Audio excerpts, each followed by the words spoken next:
জানার পরে আমি আমাদের বিএনপি পরিবারের আহ্বায়ক রুমন বহু বছর, গত 20-25 বছর ধরে রুমন আমার এই কাজগুলোতে আমাকে সহযোগিতা করে। আমি রুমনকে তখন বললাম যে আচ্ছা, এটা দেখলাম, তুমি একটু যাও তো, দেখো কি ব্যাপার, গিয়ে দেখে সবকিছু জেনে শুনে আমাকে জানাও। তো দেন রুমন ওখানে যায়, মায়ের সাথে কথা বলে। অসম্ভব অসহায়তার একটা ঘটনা সেদিন আমি জানলাম।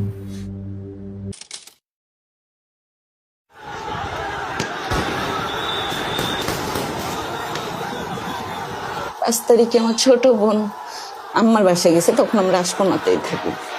তো আমরা খবর দেখতেছি আমার ছোট বোন ও নাচতেছে, মানে শেখ হাসিনা পালাইছে এটা দেখে ও ওই খবর দেখলো। 4টা বেজে গেছে, ওর ফ্রেন্ডরা ফোন দিতেছে নিচে নামার জন্য। তো চলে যাইতেছে পর আমাকে বলতেছে আম্মু আমি যাই। আমি কইছি আব্বু যেখানে যাও সন্ধ্যার মধ্যে চলে আসো, আম্মু তুমি টেনশন করো না, আমি চলে আসবো।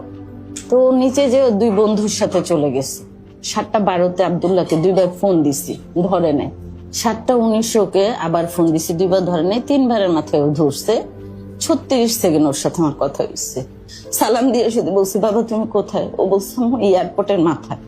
বলছি বাবা আজান দিচ্ছে, সন্ধ্যা হয়েছে না, আম্মু আধা ঘন্টার মধ্যে আসতেছে। 8:10 একটা আননোন নাম্বার থেকে ফোন আসছে, রিসিভ করতে করতে কেটে গেছে। আবার উনি কল দিছে।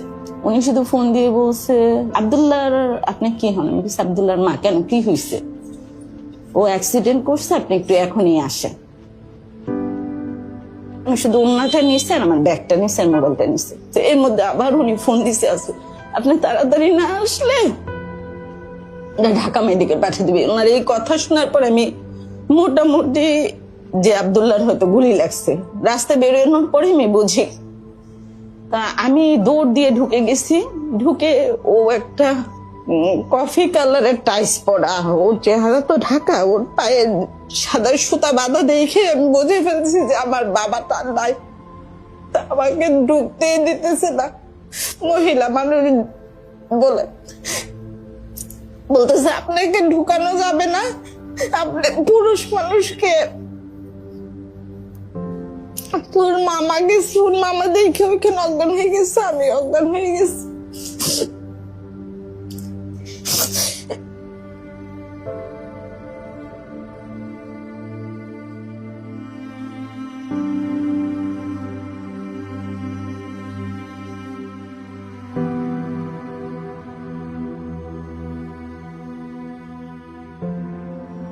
আব্দুল্লাহ হসপিটালে যাওয়ার পর